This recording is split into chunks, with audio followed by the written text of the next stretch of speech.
오늘 하나님의 말씀 출애굽기 20장 1절부터 6절의 말씀입니다. 출애굽기 20장 1절부터 6절의 말씀. 하나님이 이 모든 말씀으로 일러 가라사대 나는 너를 애굽 땅 종되었던 집에서 인도하여 낸 너의 하나님 여호와로라. 너는 나 외에는 다른 신들을 내게 있게 말지니라.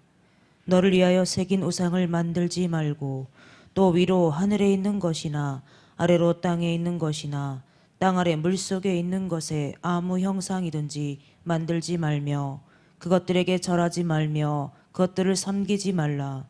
나 여호와 너의 하나님은 질투하는 하나님인즉 나를 미워하는 자의 죄를 갚되 아비로부터 아들에게로 3, 4대까지 이르게 하거니와 나를 사랑하고 내 계명을 지키는 자에게는 1000대까지 은혜를 베푸느니라. 아멘. 할렐루야. 할렐루야. 우리 하나님 참 좋으신 하나님이십니다. 아멘. 지금 이 시간도 하나님의 은혜와 평강이 여러분들과 여러분의 가정과 직장과 사업장 그리고 여러분들 자녀들까지 하나님의 은혜가 흐르고 넘치도록 채워지길 주의 이름으로 축원합니다. 아멘. 자, 우리 따라합니다. 나는 예수님 안에서 모든 사람들을 이해하고 용서하고 사랑하겠습니다. 자, 우리 선포 기도 드립니다. 나사렛 예수의 이름으로 명하노니 내 안에 가난의 영 채무의 영은 떠나갈지어다. 내 앞에 하나님의 축복을 가로막는 모든 악한 영들은 속히 떠나갈지어다. 내 죄로 인하여 나를 떠나갔던 모든 영권, 인권, 물권 속히 회복되어 돌아올지어다.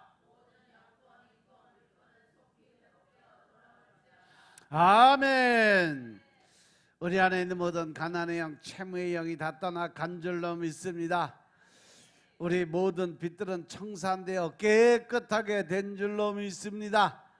하나님의 축복을 가로막고 또한 하나님의 영권, 인권, 물권의 권세들 다 무너뜨린 모든 사단의 권세들은 다 떠나간 줄로 믿습니다. 모든 것이 회복되어 우리에게 돌아온 줄로 믿습니다. 아멘. 오늘은 출애굽기 20장 1절부터 6절 말씀 가지고 1000대까지 베푸시는 은혜라는 제목으로 말씀을 나누겠습니다. 따라합니다. 1000대까지 베푸시는 은혜. 1000대까지 베푸시는 은혜. 우리가 이 땅에 살아가면서 이 신앙생활을 함에 있어서 우리가 무엇보다도 먼저 올바르게 정의해야 될 것이 있어요. 그래서 바로 뭐냐? 하나님은 누구신가 하는 거죠. 하나님 어떤 분이냐? 하나님이 누구신지도 알지 못하면서 우리가 신앙생활을 바르게 한다는 것 자체가 말이 안 돼요. 그렇죠? 하나님이 어떠한 분이고 또 그 하나님이 나를 위해 어떠한 일을 하시고 또 나는 그 하나님을 위해서 어떠한 일을 행해야 될 것이고 이러한 것, 즉 하나님의 본질, 하나님의 뜻을 알지 못하면 우리가 해야 될 일들을 알지 못하는 거죠. 여러분들이 정의하고 때로는 여러분들이 생각하고 있는 하나님은 과연 어떠한 분일까? 여러분들 이렇게 신앙생활하고 믿음생활하면서 하나님 과연 나에게 어떤 분인가라고 한번 생각해 본 적 있어요? 그건 늘 생각해야 돼요. 내가 하나님의 어떤 분인지도 모르고 또 하나님을 위해서 어떻게 해야 될 것도 모르면서 그래도 내가 믿음생활 한다 그러고 내가 신앙생활 한다 그러면 뭔가 잘못된 그러한 길을 걸어가는 거예요. 사도 바울은 에베소에 보내는 편지에서 에베소 2장 2절의 말씀 보면 뭐라고 그랬냐면 그때 너희는 그 가운데서 행하여 이 세상 풍조를 따르고 공중의 권세 잡은 자를 따랐으니 곧 지금 불순종의 아들들 가운데서 역사하는 영이었다라고 얘기해요. 에베소 2장을 통해서 하나님이 우리에게 주신 말씀은 성도들에 대한 감사의 말과 기도를 적은 후에 사도 바울은 본론을 시작을 해요. 먼저 사도 바울은 성도들이 믿기 이전의 상태를 이야기를 먼저 시작을 하죠. 그들은 이방인들로서 허물과 죄로 죽었던 사람들이었다라고 이야기를 해요. 허물과 죄, 우리가 살아가면서 늘 마음속에 가지고 있는 그 모든 악한 감정, 악한 생각, 악한 그 모든 판단, 정죄, 심판의 그 모습, 이렇게 하나님을 떠난 사람은 육신적으로 살아있다 해도 사실 하나님 바라보시는 영적인, 하나님 영이시라고 했으니까 영적인 삶은 죽은 사람이다. 포도나무 가지가 줄기에서 떨어져 나가면 말라 죽는 것처럼 허물과 죄는 이러한 의미예요. 우리가 허물과 죄를 짓고 나면 결국은 예수님 하나님의 원줄에서 떨어져 나온 가지와 같은 삶을 살아간다. 이처럼 하나님을 믿지 않는 사람들은 세 가지 힘에 사로잡혀 있습니다. 첫째는 세상의 풍조라고 그랬고, 둘째는 공중의 권세 잡은 그 통치자에 잡히는 거죠. 그리고 악한 영인 사탄이고, 셋째는 육신의 정욕과 안목의 정욕과 이생의 자랑에 잡히게 되어 있다. 이 세 가지의 힘에 사로잡힌 하나님을 믿지 않는 사람들은 날 때부터 진노의 자식이 되어버렸다는 거죠. 그들은 허물과 죄를 쌓으며 살다가 영원한 심판에 처해질 운명에 처해져 있다는 거죠. 그리고 이제 그러나라는 접속사를 통해서 사도 바울은 하나님께서 예수 그리스도를 통해서 하신 일들을 설명을 하기 시작을 해요. 하나님이 예수 그리스도를 통해서 행하신 모든 일은 하나님이 주시는 자비와 사랑 때문이라는 거죠. 하나님께서는 하나님의 아들을 보내셔서 죄로 인해서 우리들이 받을 저주를 제거하고 더 나아가서 우리를 사로잡은 세 가지 힘으로부터 해방되게 만들어주고 하나님의 자녀로 회복된 길을 열어주셨다라고 설명을 해요. 그래서 허물과 죄로 인해 죽었던 우리가 예수 그리스도를 믿으면 다시 살리심을 받는 그러한 영적인 삶이 이루어진다. 그것은 우리 힘으로 능력으로 하는 것이 아니라 전적으로 하나님께서 우리에게 베풀어 주신 은혜의 삶이었다라는 거죠. 하나님께서는 예수 그리스도 안에서 우리를 살려내실 뿐 아니라 하늘의 보좌에 앉게 하시는 그러한 특권, 특별한 권세를 주셔요. 하나님을 믿는 사람들은 여전히 육신 가운데 살아가지만 이미 그들은 하나님이 주신 마음의 평안과 위로를 통해서 그가 예수 안에 들어가 사는 그 삶, 성령 하나님이 이끌리는 삶 자체가 바로 천국의 삶이라는 거죠. 하나님을 온전히 믿고 믿음 안에 사는 사람들은 이미 그들은 이 땅에 살아가면서 천국을 살아가는 모습과 같다라는 겁니다. 믿습니까? 그래서 하나님이 그렇게 하신 이유는 하나님의 은혜가 얼마나 풍성한 것인지를 장차 오는 모든 세대에게 보여주기 위해서 하신 일이었다는 거예요. 이것이 그리스도 예수를 통해서 우리가 얻어진 구원입니다. 그것은 하나님께서 우리에게 허락하신 선물이고 온전한 하나님의 주신 순전한 은혜이다라는 거죠. 그 은혜를 받아들이는 것이 믿음이다.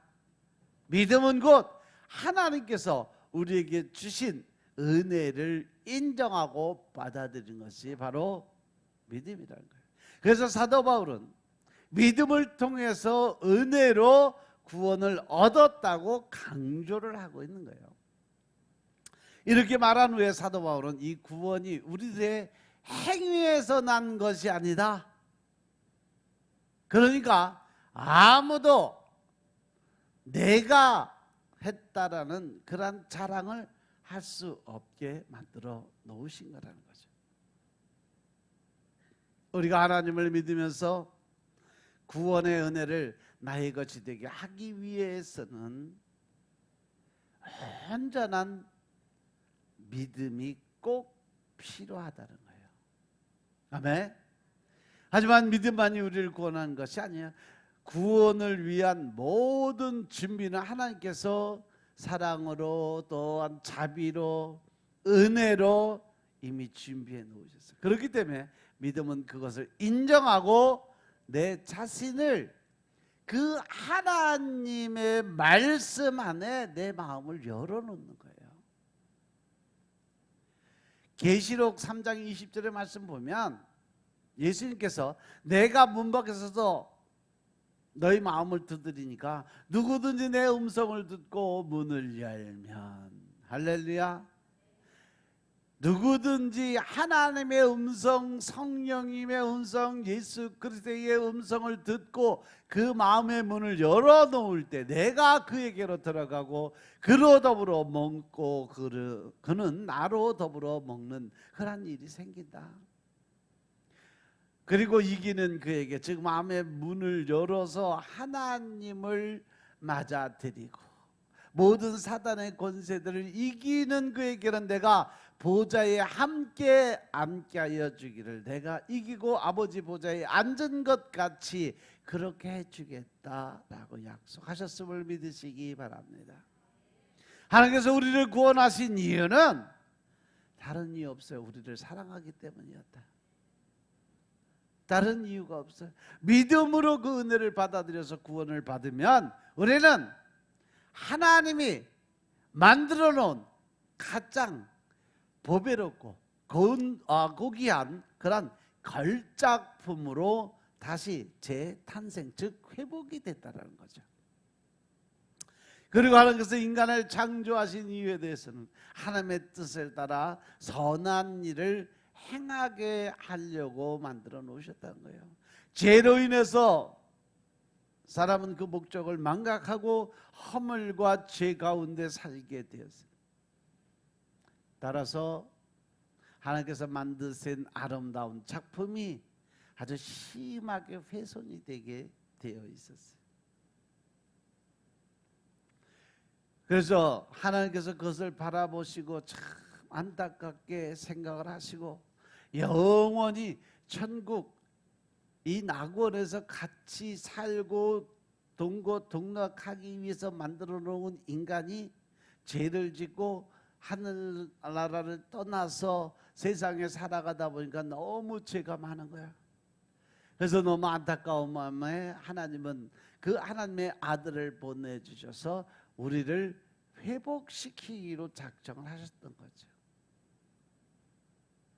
에베소서 2장 10절의 경우 새 번역의 새 한글 성경에 보면 우리는 하나님이 만드신 작품들입니다라고 설명을 해요.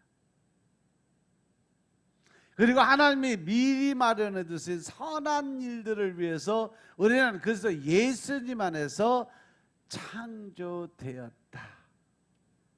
아멘. 이것은 믿음 안에서 일어난 새 창조를 의미하지만 원창조에 대한 말씀이기도 한 거죠. 따라서 이 구원을 통해서 인간은 죄로 인해 망각한 원래의 목적을 회복할 수 있다는 것이죠. 요한일서의 말씀처럼 하나님은 사랑이십니다. 하나님께서는 사랑으로 온 우주와 모든 생명과 인간을 창조하셨어요.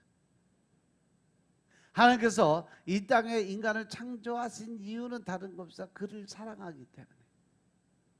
창조의 원리도 사랑이었고 창조의 목적도 사랑이었어요. 하나님께서 미리 준비하신 선한 일은 곧 우리를 사랑하시는 일이 전부였어요. 그래서 하나님께서는 다른 존재의 필요성을 느끼지 않으셨던 거죠. 하지만 사람들끼리 서로가 서로의 빈자리를 채워주는, 그것을 위해 서로 종노릇하는, 그래서 서로가 섬겨주고 높여주어야 되는 책임과 의무의 일은 만들어 놓으셨다는 거죠. 서로가 종노릇해서 모두가 왕노릇하게 하는 것, 이것이 하나님이 우리를 만들어 놓은 창조의 원리였다는 거죠. 하나님은요, 우리에게 왕권을 주시는데 그 왕권을 받는 조건이 뭐예요?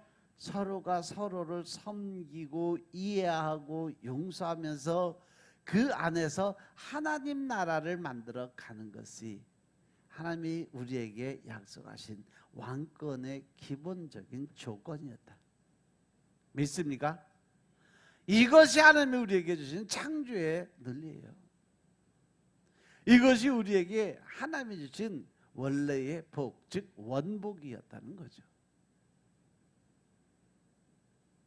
아담과 하와가 죄를 선택함으로 인해서, 근데 이 원복이라는 것이 깨졌어. 하나님 원래 주시려고 하던 모든 복들이 아담과 하와의 죄로 인해서 처음부터 산산이 깨어져 버렸어요.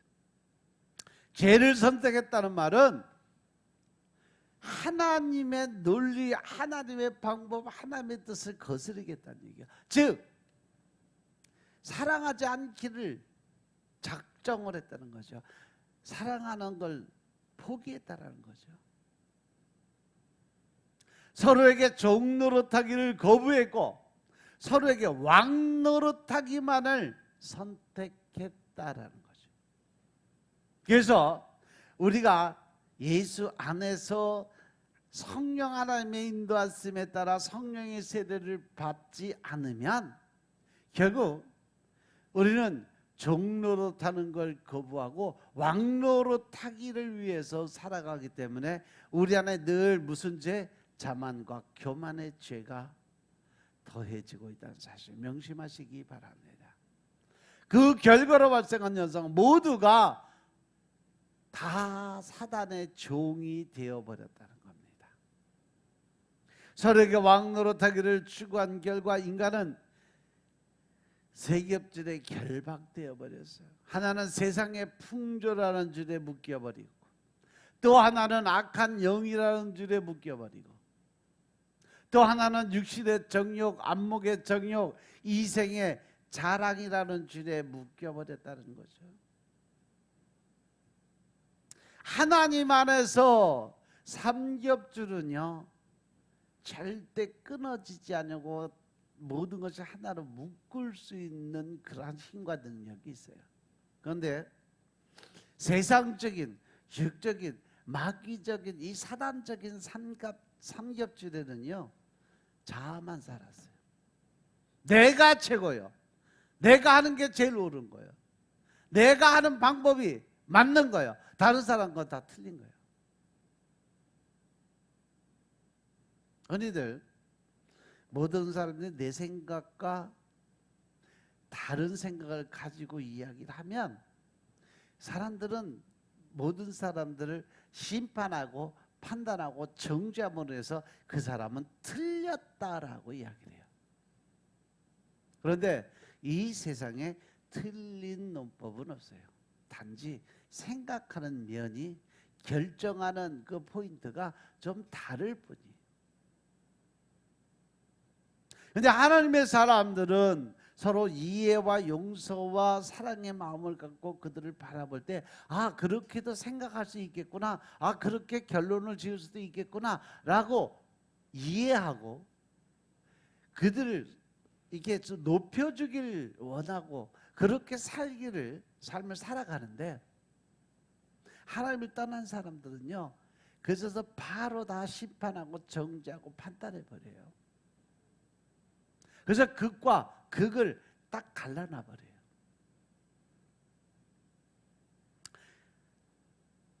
우리가 살면서 틀린 것은 없습니다. 잠시 서로의 생각이 다를 수는 있다라는 거 명심하시기 바랍니다. 그로 인해서 성도의 생활은요, 허물과 죄를 쌓아올리며 살다가 하나님의 진노에 직면할 상황에 살게 되었어요. 육신적으로는 살아서 펄떡거리는데 영적으로는 이미 죽은, 이미 지옥의 백성들로 살아가는 그러한 삶을 살 수밖에 없다. 이렇게 인간은 하나님의 사랑을 거부했지만 하나님은 하나님의 걸작인 인간을 사랑하는 그 삶을 결코 놓지 않으셨다는 거죠. 하나님이 인간 사랑하기를 그치지 아니하셨다는 겁니다. 인간의 사랑은 변덕스러운 거지만 하나님의 사랑은 영원하기 때문인 것임을 깨달으시기 바랍니다. 아멘. 그래서 하나님은 인간의 절망적인 처지를 불쌍히 여기셔서 그들을 구원하고 그들을 새로운 하나님의 이 파라다이스 안으로 끌어들이기 위해서 그들에게 진정한 자유와 평안을 허락하기 위해서 하나님의 아들을 이 땅에 보내주신 겁니다. 그것은 전적으로 하나님이 가지고 계신 그 안에 자비로운 마음에서 나온 은혜의 마음이에요. 그래서 예수님께서는 아버지 하나님의 뜻에 따라 허물과 죄로 인해 우리가 받아야 할 저주를 대신 받고 고통을 대신 받고 십자가에서 돌아가시게 된 거죠. 그리고 죽은 자들 가운데서 3일 만에 부활하셔서 우리에게 부활의 생명과 영생의 삶을 허락해 주셨어요. 그러면서 우리에게 영원한 나라의 소망을 갖게 만들어 주신 분이 예수 그리스도이심을 믿으시기 바랍니다. 그것을 믿고 받아들이는 사람들에게 예수님은 성령을 보내주신다 약속을 하셨고, 세상에 이 삼겹줄의 결박을 풀어줌으로 인해서 요한복음 8장 32절의 말씀처럼 진리를 알지니 진리가 너희를 자유케 할 것이다 라고 설명하시면서 하나님의 말씀 안에서 우리가 어떻게 변해가야 되는지를 설명을 해주셨다는 거죠. 그래서 우리가 세상의 세겹줄의 결박을 푸는 순간 우리는 하나님의 자녀로 새로운 삶을 만들어 주신다는 겁니다. 이로써 우리는 왕 노릇하기를 멈추고 서로에게 종 노릇하는 새로운 삶을 살게 만들어 주셨다는 겁니다. 원죄의 굴레를 벗겨서 이제 원복을 회복하게, 원래 하나님이 주시려고 계획했던 그 복을 회복시켜 주시기 위한 하나님의 방법이었어요. 우리는 육신 가운데 살지만 우리가 예수님 안에서 하나님의 사랑을 느끼고 깨닫고 또 그 말에 순종함으로 해서 낮아진 마음으로 섬김의 마음을 가질 때 이미 우리는 하나님의 나라에 살고 있음을 깨달으시기 바랍니다. 예수 그리스도 안에서 우리는 하나님께서 의도하신 대로 이사야서 43장 4절의 말씀처럼 내가 너를 가장 세상에 귀하고 보배롭고 존귀하게 내가 만들었고 창조했다라고 말씀하신 뜻이 이루어지게 된다는 겁니다. 그리고 원래 의도하신 대로 우리는 서로에게 종노릇하는 삶을 살게 돼요. 그 종노릇하는 것이 뭐냐? 서로 섬김의 삶, 즉 선한, 서로 협력해서 선을 이루어가라는 하나님의 뜻을 우리가 예수 안에서 구속과 대속의 은혜로 재창조되었을 때 그것을 이룰 수 있는 힘과 능력이 생기게 된다. 이것이 우리에게 일어난 구원이고 장차 완성될 구원의 나라, 하늘나라의 모습인 것임을 깨달으시기 바랍니다. 과연 여러분은 이 말씀을 무엇을 의미한다고 생각할까? 우리가 예수 그리스도와 구원과 복음, 그리고 하나님의 이 재창조, 새로운 피조물의 삶을 잘 이해하면 우리는 우리가 믿는 또는 내가 믿어야 하는 하나님이 누구신지, 예수 그리스도가 누구신지를 분명하게 알 수 있어야 된다라는 거예요. 그래서 먼저 사도 바울은 우리에게 이 세상을 다스리는 자가 누구냐라는 것을 질문하는 거예요. 이 세상을 다스리는 자가 누구요?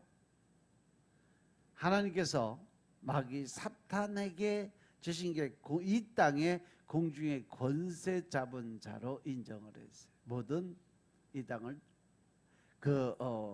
다스릴 수 있는 권한을, 치리할 수 있는 권한을 줬어요. 악한 영, 즉 사탄이라는 얘기예요. 그리고 이 세상을 다스리는 자, 사탄의 특징이 뭐냐? 불순종의 삶이에요.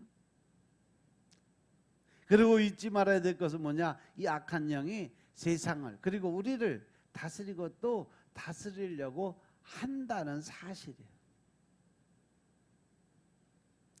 또한 공중의 권세 잡은 자라고 표현을 하고 있는데, 여기서 공중이라는 것은 우리말보다 영어로 따지면 air, 즉 공기에 대해서 생각을 해볼 필요가 있어요.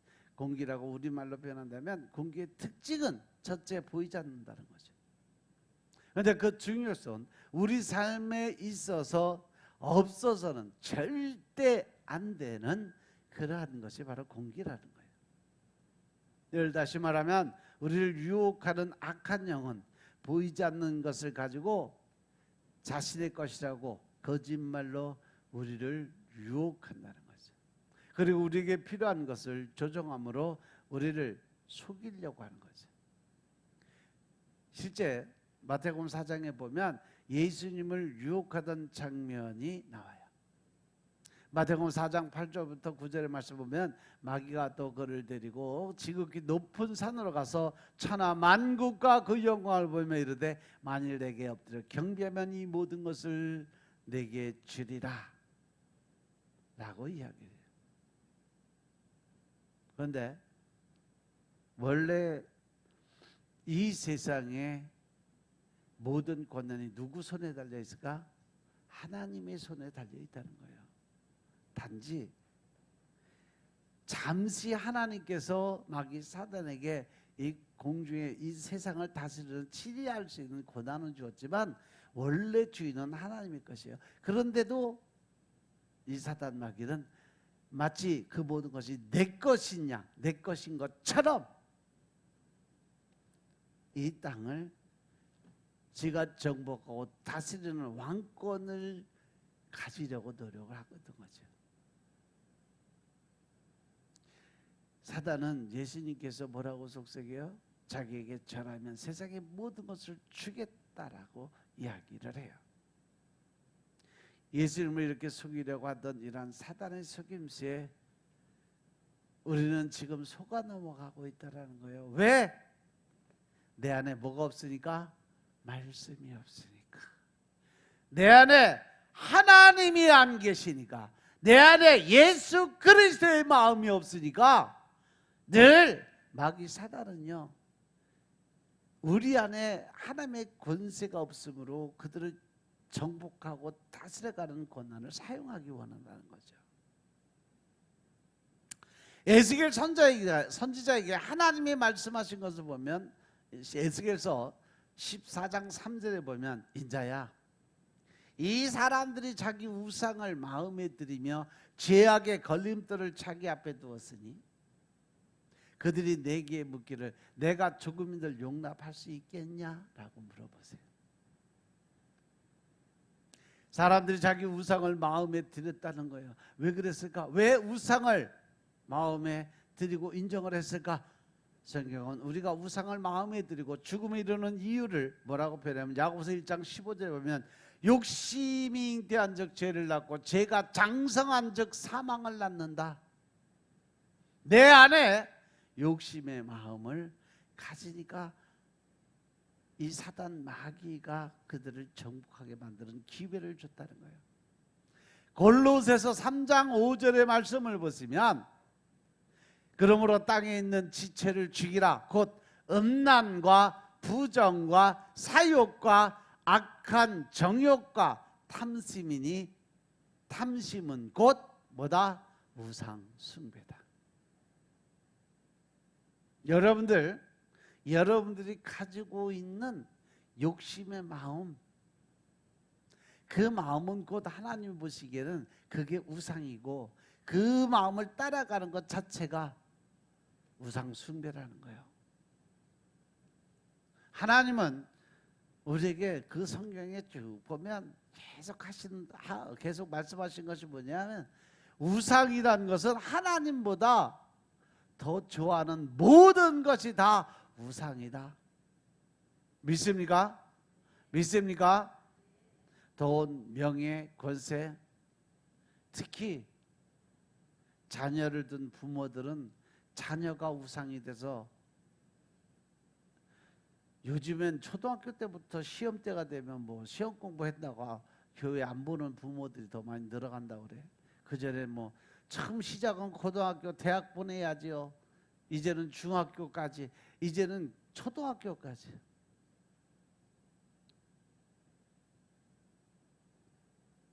아무리 열심히 자기 실력으로 노력으로 아무리 열심히 해도요, 하나님이 즉 성령님이 도와주지 않으시면 말짱도는 못 가요. 막상 가서 그 자리에서 답안지 쓰려고 하는데 생각 하나도 안 나게 만들어 놓으면 어떻게 쓸 거예요, 답안지? 그래도 예배 드리고 기도 드리는 시간에 못한 공부는 또 성령님이요 알게 해주고 깨우쳐주고 모르는 거 알려주시고 그러한 분이 하나님이세요. 믿으시면 아멘 합시다. 그래서 하나님을 믿는 자녀들은 무엇보다도 우선적으로 1번이 하나님의 말씀에 순종하는 거예요.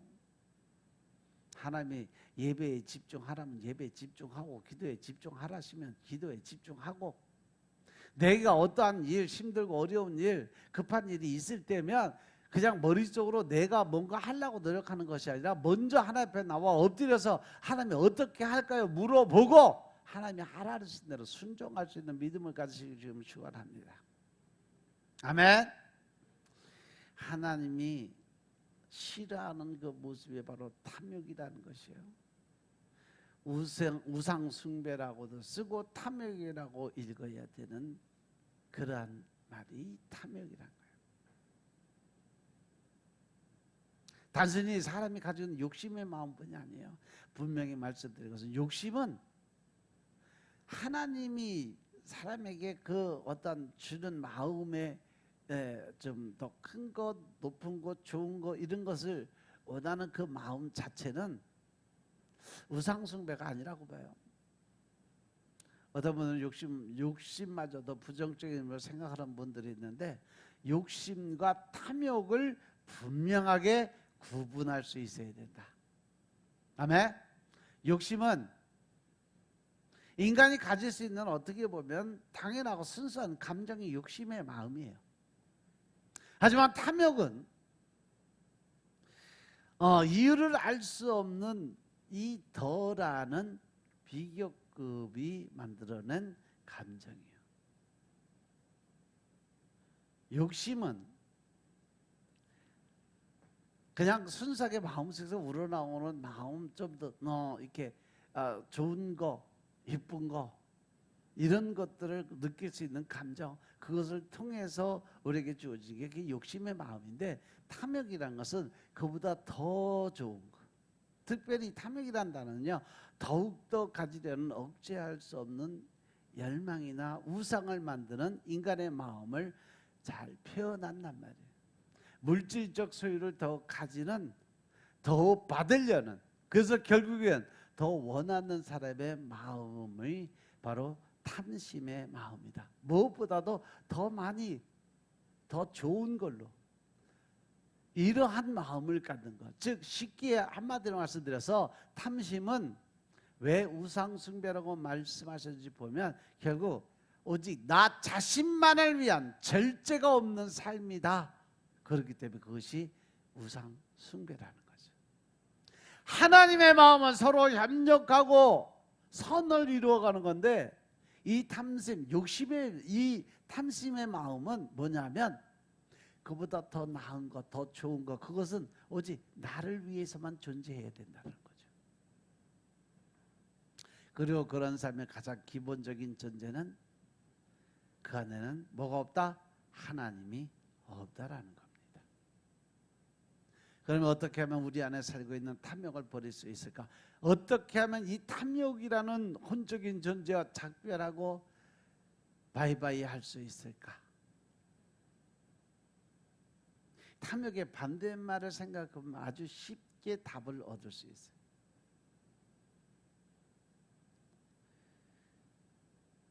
제일 먼저 현재에 대한 충분한 만족한 마음이죠. 있는 자에서 감사드릴 수 있는 만족할 수 있는 그 마음가짐. 결코 억지로 만족하는 것이 아니에요. 이건 심리학의 영역이 아닙니다. 억지로라도 만족한다고 느끼면 만족하게 될 거다라고 생각하는 마음이 아니에요. 실제로 내가 현실을 바라보면서 행복하다는, 충분하다는, 더 나아가서 그래서 감사하다는, 더 나아가서 자랑까지 할 수 있는 감정을 느낄 수 있어야 된다. 지금 내 현재 삶에 대한 평가가 행복이라는 단어에 만족이라는 단어가 있어야 된다. 지금 내가 사는 게 너무 행복하다. 그런데 이것이 그냥 내가 생각으로 오는 것이 아니라 마음속에서 감사함으로, 기쁨으로, 즐거움으로 표현이 될 수 있어야 된다. 그런데 주님께서 사도 바울이 가지고 있는 가시에 관해 설명할 때 내 은혜가 내게 족하다라고 이야기를 해요. 사도 바울 쪽에서 우리에게 주신 말씀이 고린도후서 12장 9절의 말씀이에요. 내 능력은 약한 데서 완전하게 될 수 있다. 그러므로 그리스도의 능력이 내게 머무르게 하기 위해서 나는 더욱더 기쁜 마음으로 내 약점을 자랑하려고 하는 바울의 고백을 한번 보겠습니다. 고린도후서 12장 7절부터 10절의 말씀입니다. 고린도후서 12장 7절부터 10절의 말씀입니다. 여러 계시를 받은 것이 지극히 크므로 너무 자고하지 않게 하시려고 내 육체에 가시 곧 사단의 사자를 주셨으니 이는 나를 쳐서 너무 자고하지 않게 하려 하심이니라. 이것이 내게서 떠나기 위하여 내가 3번 주께 간구하였더니 내게 이르시기를 내 은혜가 내게 족하도다. 이는 내 능력이 약한 데서 온전하여짐이라 하신지라. 이러므로 도리어 크게 기뻐함으로 나의 여러 약한 것들에 대하여 자랑하리니 은인 그리스도의 능력으로 내게 머물게 하려 함이라. 그러므로 내가 그리스도를 위하여 약한 것들과 능욕과 궁핍과 핍박과 곤란을 기뻐하노니 이는 내가 약할 그때에 곧 강함이니라. 아멘. 사도 바울이 느끼는 하나님을 의지하는 그 마음은요, 내가 가장 나약할 때, 내가 모든 것을 내려놓고 아무것도 없이 나는 하나님 앞에 포기한다, 기브업의 선포를 했을 때 하나님 나를 들어서 가장 강한 자로 사용한다는 걸 나는 믿는다, 이 말이에요. 믿습니까? 여러분들은 여러분들을 찌르는 가시로 인해서 하나님 앞에 감사 기도를 드려본 적이 있나 한번 돌아보세요. 아니면 그 일 때문에 너무 아프고 힘들었기 때문에 감사하기는 그냥 불평과 원망으로 살았던 적은 없는지 한번 돌아보시기 바랍니다. 사도 바울에게는 그것이 내게 떠나가게 해달라고 3번씩이나 하나님께 기도했던 제목이 있었어요. 바로 8절의 말씀. 이것이 내게서 떠나게 하기 위해서 내가 3번 주께 간구하였더니. 할렐루야. 사도 바울에게도 자신을 쿡쿡 찌르는 가시로 너무 괴로운 일이 있었어요. 그래서 그 가시를 제거해달라고 3번씩이나 기도를 드려서. 그런데 사도 바울이 갖고 있는 가시는 7절에 보시면 육체의 가시인 걸 볼 수 있어요. 여러 계시를 받은 걸 지극히 크므로 너무 자고하지 않게 하시려고 내 육체의 가시 곧 사단의 사자를 주셨다는 것은 우리 육신의 고통은 곧 누가 공격하는 거다? 사단 마귀가 공격하는 거다라고 말씀을 선포하는 겁니다.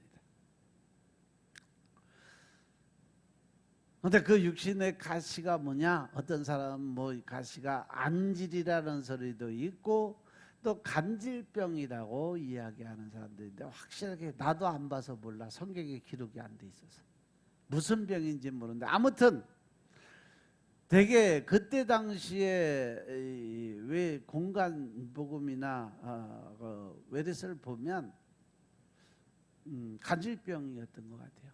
복음 증거하고 말씀 선포할 때 가끔 사단이 거기서 이 간질병이 발작을 해서 사람들 앞에서 엎어지고 자빠지고 거품 물고 쓰러지고 그런 적이 있다라고 얘기를 했어요. 그런데도 사도 바울이 육체의 가시를 제거해달라는 기도가 응답을 받았을까? 못 받았을까? 못 받았어? 받았어? 못 받았어? 기도 응답 받았어요. 9절에 보면 내게 이르시되 내 은혜가 내게 족하다. 받았잖아 응답. 되게 그러니까 사람들이 가지고 있는 생각의 관념이 내가 원하는 걸 얻었으면 응답받은 거고 내가 원하는 걸 못 얻었으면 나는 응답 못 받은 걸로 끝나는 거예요. 근데 하나님은 늘 우리에게 응답을 주시거든. 어디에 맞게? 그 사람의 형편, 사정, 믿음, 그 사람이 가지고 있는 지식에 맞게 응답을 주세요. 그런데 사람이 못 받았다고 하는 이유는 뭐예요? 내 마음에 원하지 않게 내가 뜻한 방법대로 하나님이 일을 안 하셨다라는 거예요. 그러니까 나는 못 받았다는 거죠. 내 은혜가 되게 족하다는 이 말씀은 내가 원하는 대로 하나님이 응답해 주시지 않는 것도 내가 내게 응답해 준 거다. 네 기도가 응답 받은 거다 라는 것임을 깨달아야 된다는 거죠. 우리가 생각할 때 기도의 응답이 거절당했다고 생각했던 모든 것들이 사실은 내 뜻대로가 아니라 하나님의 방법대로 응답을 하셨다라는 사실 명심하시기 바랍니다. 아멘. 그러니까 여러분들 기도드리고 나한테 응답이 안 와요. 뻥치지 마. 나한테 그만큼 욕심이 많아요. 소리하고 똑같은 얘기요. 내 뜻대로 내 방법대로 하나님이 내 마음대로 내가 원하는 대로 안 해줘요. 그만큼 내 안에 뭐가 욕심이 크다는 거예요. 탐심이 크다는 거예요. 내가 하나님이 종 이렇게 돼달라고 기도했는데 그걸 안 들어줬다는 얘기하고 똑같은 얘기요. 믿습니까? 우리가 가지고 있는 모든 문제들이 해결되지 않는 아픔이 있다 할지라도 하나님께서 내 은혜가 내게 족하다라고 말씀하세요. 그동안 하나님께서 이미 베풀으신 은혜에 감사드리면서 살아가라고 말씀하시는 것입니다. 고린도후서 12장 7절을 보니까 여러 계시를 받은 것이 지극히 크므로 너무 자만하지 않게 하시려고 내 육체의 가시 곧 사단의 가시를 주셨다 그랬어요. 이것은 나를 쳐서 너무 내가 자고하지 않게. 자고가 뭐요? 나를 높이려는 마음, 교만의 마음, 자만의 마음이에요. 내가 교만하게 하지 않게 하려고, 잘난 척 못하게 하려고 하나님께서 딱 고리를 채워놨다. 누구처럼? 손오공처럼. 손오공 보면 머리띠, 삼장법사가 머리띠 딱 껴서 못된 짓 할 때마다 주문에 머리띠 쪼여가고서 머리가 머리통이 빠개질 정도로 아파서 고통스럽게 생각하잖아요. 사도 바울은요, 자신이 하나님께 받은 계시가 너무 크기 때문에 하나님의 자기가 자만하지 않게 하시려고 육체의 가시를 줬다라고 고백을 하는 겁니다. 사람들에게는 가시가 있어야 그것 때문에 자신을 돌아보게 되고 겸손하게 되는 거예요. 사도 바울은 육체의 가시를 누가 줬다 그래요? 하나님이 그에게 육체의 가시를 주도록 사단에게 허락하셨다라고 말씀하세요. 그러니까 그 모든 일어나는 일은 누구의 허락이 있어야 된다? 하나님의 허락이 있어야 되기 때문에, 따라서 여러분들에게 생기는 어떤 고난이나 연단이나 힘들고 어려운 모든 문제들은 여러분들을 훈련시키고 더 강하고 완전한 하나님의 군사로 만들기 위해서 하나님이 택하신 교육 방법이요, 훈련 방법이란 것을 깨달으시기 바랍니다. 아멘. 사도 바울은 그 가시라는 고통보다는 그 가시를 주신 하나님의 의도를 먼저 받아들이고 인정을 했다는 거죠. 그래서 사도 바울은 자신이 영적으로 교만해지지 않고 겸손하게 만드는 훈련으로 받아들였던 겁니다. 그러니까 그가 하나님께 그렇게 크게 쓰임받는 하나님의 제자가 될 수 있었다는 거죠. 그런데 우리들은 나 자신을 힘들게 하는 어떤 상황이나 문제를 우리는 어떻게 받아들이고 대처해요? 혹시 하나님이 나를 사랑하지 않기 때문에 그렇다고 섭섭한 마음을 갖고 하나님을 대적하는 건 아닌지 한번 돌아보시기 바랍니다. 누구 때문에 이러한 일을 당했다고 어떤 사람들을 원망하고 비난하는 그러한 삶을 살지 마시길 주의 이름으로 축원합니다. 어떤 사람들은요, 그냥 뭔 일만 있으면, 좋은 일이 있으면 다 내가 한 거고, 잘못된 일 있으면 하나님이 나를 너무 힘들게 하고 어렵게 한다고 불평하고 원망하고 지랄들을 해요. 근데요, 하나님은 우리에게 해야 되는, 또 나쁘게 되는 일을 한 번도 행한 적이 없으세요. 믿습니까? 어떻게 하면 그가 하나님 안에 들어와서 평안하고 기쁘고 즐겁게 살 수 있을까? 어떻게 하면 하늘나라 상급을 받게 해줄 수 있을까? 이런 거 연구하고 늘 권유하시는 분이 하나님이심을 깨달으시기 바랍니다. 그리고 나는 하나님이 나에게 주신 그 가시 때문에 단 한 번이라도 감사드려 본 적이 있느냐는 거죠. 우리가 살면서 어떻게 가시 때문에 계속해서 찔림을 당하고 아픈데 감사드릴 수 있겠습니까? 라고 이야기하지만, 그런데 주님께서는 사도 바울에게 가시는 제거해 주지 않으시고 내 은혜가 내게 족하다라는 말 한마디로 끝내버렸어요. 왜? 사도 바울은 그렇게 말씀하셔도 들을 귀가 열려있는 사람이에요. 그래서 그에게 하나님 말씀을 직원으로 선포해 주신 거죠. 과연 하나님이 사도 바울이 그 가시 때문에 얼마나 힘들었는지 몰라서 그렇게 말씀하셨을까? 그런데 하나님은요, 이미 그 가시 때문에 사도 바울이 얼마나 힘들고 어렵고 고통스러워하는 모습을 보고 있었어요. 하지만 그 가시 자체는 찌르기 때문에 아프지만 그것을 통해 얻는 유익이 더 크기 때문에 하나님이 그것을 깨우쳐 주기 위해서 하신 결정이었다는 사실 명심하시기 바랍니다. 흔히 사람들은요, 자신이 강하다고 생각이 들면 자기의 강함을 먼저 의지해요. 자기가 똑똑하다고 생각하면 자기 머리를 먼저 의지해요. 자기가 권세 능력이 좀 크다 생각하면 자기의 이 권세를 휘두르기를 원해. 그러다가 생각지도 않은 일에 꺾이게 되면 그때서야 하나님을 찾아와 무릎을 꿇는다는 거죠. 신자에 있어서 능력은 내 능력 플러스 하나님의 능력이 아니에요. 하나님의 능력은 곧 내 능력을 탁 내려놨을 때, 하나님 앞에서 완전히 꺾어졌을 때, 그때부터 하나님은 일하신다는 사실. 내가 살아있으면 하나님은 절대 그 일을 행하지 않는다는 사실 명심하시기 바랍니다. 아멘. 그래서 9절의 말씀처럼 내 은혜가 내게 족하다. 이는 내 능력이 약한 데서 온전하여 짐이라고 말씀하시는 거죠. 하나님의 능력은 내가 약해졌을 때, 다 내려놨을 때, 내가 포기했을 때, 내 방법이 도저히 아무것도 없다. 주님, 이제 저 항복할게요. 제 뜻대로 마옵시고 하나님 본대로 하옵소서. 딱 기밥하고 딱 손 들면 그때부터 하나님이 일하신다는 거예요. 아직까지도 내가 내 방법을 쓸 게 남았고, 아직도 이웃 사람들에게 의지할 때, 아니면 도대에 의지할 때, 아니면 명예나 권세에 의지할 때 이런 것이 남아 있으면 하나님이 일 안 하시고 기다리시겠다는 거예요. 믿습니까?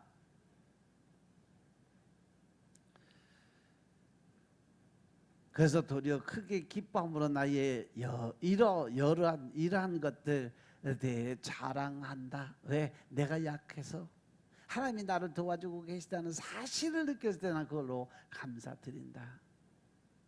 이 사실을 깨달은 사도 바울은요, 자신의 육체의 가시가 있음에도 불구하고, 자신의 한계를 느낌에도 불구하고 오히려 크게 기뻐해. 심지어 자신에게 있는 여러 나약한 것들을 자랑거리로 삼겠다라고 고백합니다. 대부분 사람들은 자신이 받은 상처와 약점들을 꺼내지 않고 덮어두려고 그래요. 자꾸 감추려고 그래요. 누가 자신의 이런 모습을 알까봐 두려워하거나 오히려 긴장을 하고 살아. 심지어 누군가 자신이 이야기한다고 생각하고 오해하면서 오히려 그것 때문에 혈기, 분노, 짜증을 있는 대로 끌어올려요.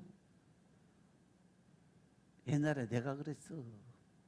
나 젊었을 때 집안에서 일하는 일 바깥에 나가서 한마디라도 하면 난리가 났어. 우리 사모님이 고생 많이 했지 그때.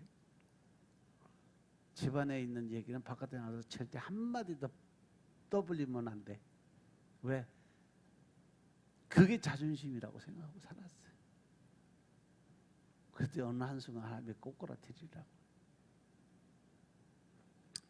그런데 바울은 더 이상 그럴 필요를 느끼지 못했다고 얘기해. 왜? 갑자기 자신의 문제가 해결돼서 그런 걸까? 아니요. 여전히 육체에 가시는 그들을 계속 괴롭히고 있어요. 그런데 이제는 육체에 가시가 있음에도 불구하고 감사드릴 수 있는 마음이 생겼어요. 그게 기뻐하고 오히려 약한 것들을 자랑하는 기회로 삼았어요. 내 허물이 곧 그것이 축복이었다는 걸 깨달았어요. 이것이 어떻게 가능할까? 이는 그리스도의 능력이 내게 머물게 하려 함이니라. 할렐루야. 자신의 약함 때문에 더 이상 불행해지지 않고 그리스도의 능력이 머무는 기회로 삼았다라는 거죠. 그래서 약할 때 그때에 곧 강해진다 고백해요. 10절에 보니까 그러므로 내가 그리스도를 위해서 약한 것들과 능력과 궁핍과 핍박과 곤란을 기뻐하노니 이는 내가 약할 때 그때에 곧 강함이니라. 사도 바울은 자신의 모든 약한 것들에 대해 슬퍼하거나 우울해하지 않았어요. 왜냐하면 자신이 약한 것을 인정하는 순간 예수 그리스도의 능력을 의지해서 오히려 더 강한 내 자아의 모습이 나타날 수 있었으니까. 그렇기 때문에 사도 바울은 자신의 여러 약한 것들에 대해서 기뻐하고 자랑하게 된 겁니다. 성도의 삶은요, 내 능력에, 하나님의 능력에 합해지는 것이 아니에요. 그리스도의 능력이 내 안에 머무는 만큼 내가 강하게 변화될 수 있다는 사실을 인정하는 거죠. 그래서 내 자신의 약한 것이 전혀 문제가 되지 않고 오히려 강해지는 기회가 되기 때문에 이제 새로운 은혜를 주실 때 감사드리려고 하지 말고 이미 베풀어 주신 은혜에 감사드릴 수 있는 마음의 여유를 가지시기 주님으로 축원합니다. 나를 괴롭히는 가시 때문에 힘든 것이 사실이지만 그것을 통해서 교만하지 않게 돼서 주님께 감사합니다라고 하나님께 감사의 기도를 드릴 수 있는 여러분들의 삶이 되시길 좀 축원합니다. 하나님께서 우리에게 이미 베풀어주신 은혜가 내게 족하다라고 말씀하세요. 이미 나는 너에게 모든 것을 충분하게 주었다라고 말씀하세요. 그런 것들 때문에 우리에게는 감사드릴 이유가 충분하게 있다라는 사실이죠. 그런데 우리는 그것까지도 더 좋은 걸로 해결해 달라고 기도를 드려요. 내 방법대로 내 뜻대로 하나님 응답해 달라고 바락바락 우기고 대들어요. 어떤 사건 어떤 사람 그때 일을 생각만 해도 마음이 아프고 힘들었던 과정이 누구에게나 있어요. 이렇게 생각하기조차 싫은 사람, 이해할 수 없는 사람, 그 상황이 늘 그것 때문에 괴로웠던 사건이 우리는 늘 가지고 있어요. 물론 그 자체는 힘들었겠지만 그것을 통해서 내게 유익하게 만들어주셨던 하나님의 은혜를 생각하면서 하나님께 감사드릴 수 있는 삶을 사시길 주님으로 축원합니다.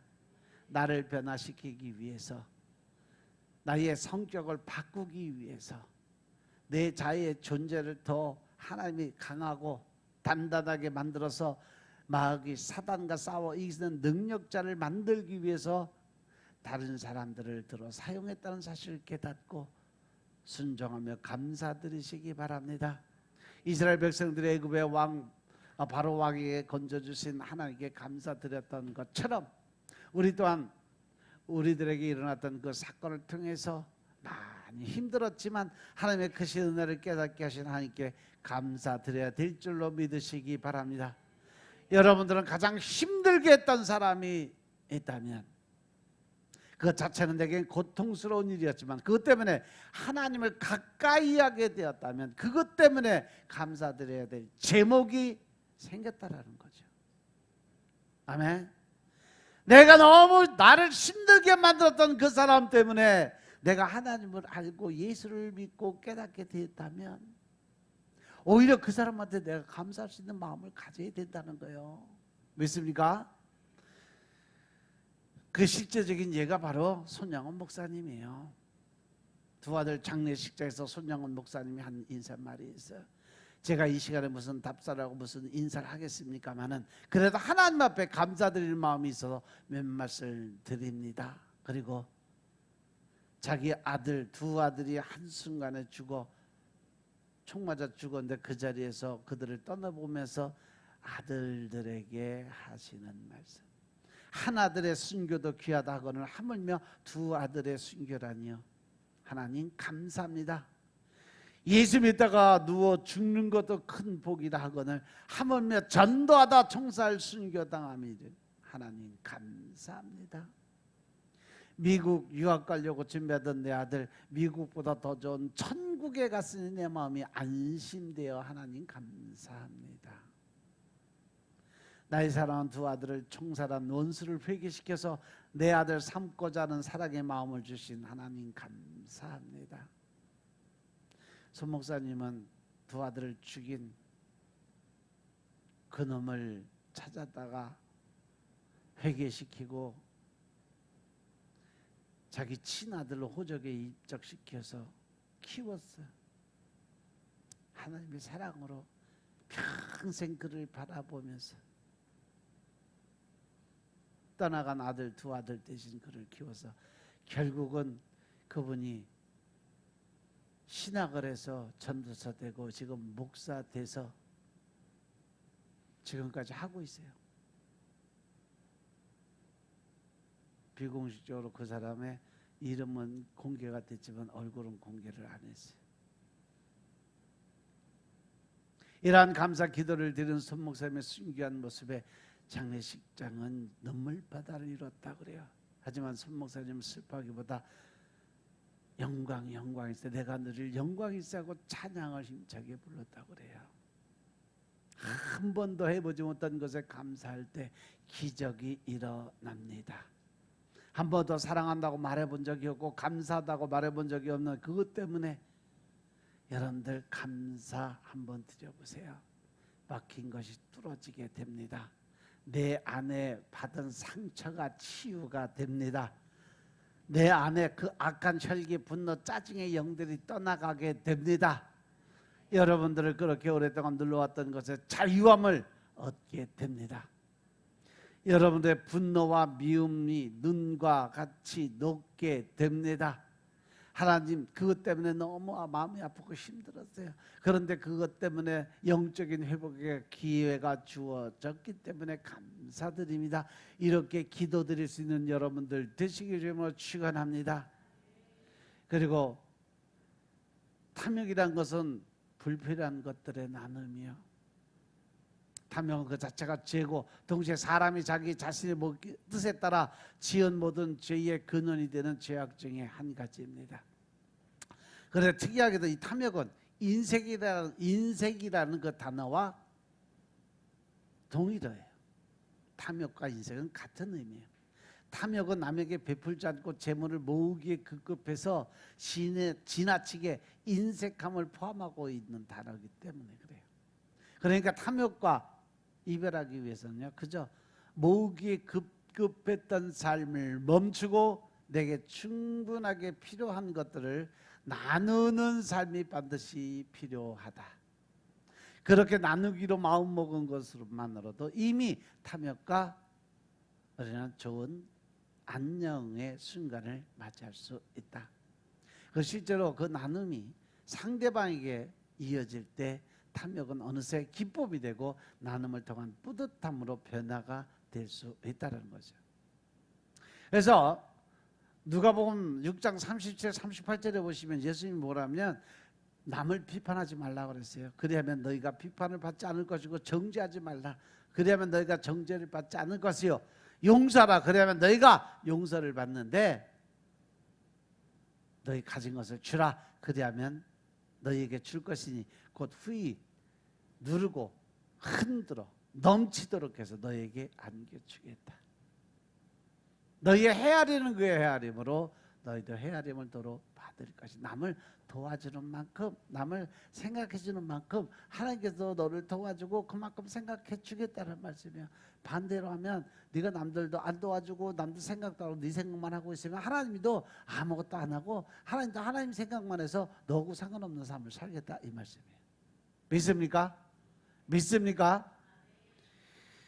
마지막으로 탐욕의 반대말은 바로 나와 함께 하시는 하나님에 대한 인식이죠. 모든 것이 하나님의 은혜입니다. 이 말은 결코 주문이 아니야. 아무런 믿음이 없이 툭하고 내뱉고 고백하는 그러한 단어가 아니라는 거죠. 이 말은 정말 하나님에 대한 인식을 가지고 하나님에 대한 믿음을 가지고 감사와 찬양과 영광을 돌리고 하나님께 올려든 그 고백이 되어야 돼요. 정말 잘 나가는 순간에도 멈춰서게 하실 때에도 축복에 들은 절망의 순간으로 전환이 되더라도 이것이 다 하나님의 은혜입니다 라고 고백하죠. 이것이 다 하나님의 뜻입니다 라고 고백하며 감사의 기도를 들 수 있는 마음이 있어야 돼요. 그 힘들고 어려운 가정에서도 하박국 선지자는요, 자기의 미래 비전을 보고 하나님께 감사드렸어요. 비록 무화과 나무가 무성치못하고 포도나무에 열매가 없고 감람나무에 소출이 없고 밭에 식물이 없고 우리의 외양간에 그 소가 없을지라도 난 하나님께 감사드린다. 왜? 내가 여호와를 인해서 즐거워하며 나의 구원의 하나님을 인하여 기뻐하리라. 내가 하나님을 믿음으로써 구원받았기 때문에 나는 가진 것이 아무것도 없어도 나는 하나님을 알고 깨닫는 것 자체로만 해서 하늘나라의 영생의 삶을 깨닫고 알았기 때문에 나는 그것을 위해서 나는 더 이상 이 세상에서 원하는 것이 없다. 하나님을 믿는 것 자체만도 난 감사드리고 살 수 있다라고 고백을 하는 거예요. 믿습니까? 탐욕은 신기루와 같은 거예요. 평생을 가도 만족이다. 끝을 만날 수 없는 것이 탐욕, 욕심의 마음이에요. 탐욕은 밑빠진 독에 물 붓기와 같아요. 아무리 채우고 채워도 채워지지 않는 것이 탐욕의 마음이에요. 그리고 탐욕은 가시덤불에 뿌려진 씨앗과 같은 존재예요. 어떠한 열매도 맺을 수가 없어요. 그래서 탐욕은 결국 이러한 결과를 얻게 돼요. 야고보서 1장 15절의 말씀처럼 욕심이 잉태하면 죄를 낳고 죄가 장성하니 곧 뭐가 나온다? 사망, 죽음에 이르게 된다라는 말씀이죠. 따라서 우리는 하나님께서 영생의 삶을 살기 위해서 내 안에 있는 모든 이 탐욕, 우상의 그 모든 재단들을 다 허물어 버리고 이제는 하나님의 온전히 다 내려고 감사함으로 주님 앞에 나아가고 더 나아가서 하나님이 원하시고 뜻하신 계획 안에 쓰임받는 도구들의 삶을 살 수 있는 여러분들의 삶이 되시길 주의 이름으로 축원합니다. 아멘. 기도드리겠습니다. 아버지 하나님 감사드립니다. 오늘도 아버지의 은혜 가운데 우리가 살아갈 수 있도록 도와주시고 또 권세와 능력 안에 쓰임받는 도구의 삶을 허락하시니 감사합니다. 이제 내 안에 욕심과 탐심의 마음들이 사라지게 하시고 주님의 계획 안에서 쓰임받는 천대까지의 축복을 받을 수 있는 능력자들 될 수 있도록 주여 축복하옵소서. 오직 성령 하나님의 임재를 통한 기쁨으로 감사함으로 즐거움으로 하나님의 영광을 위해 살아가게 축복하옵소서. 모든 말씀으로 주 예수 그리스도로 감사드리며 기도드려 싸움나이다. 아멘.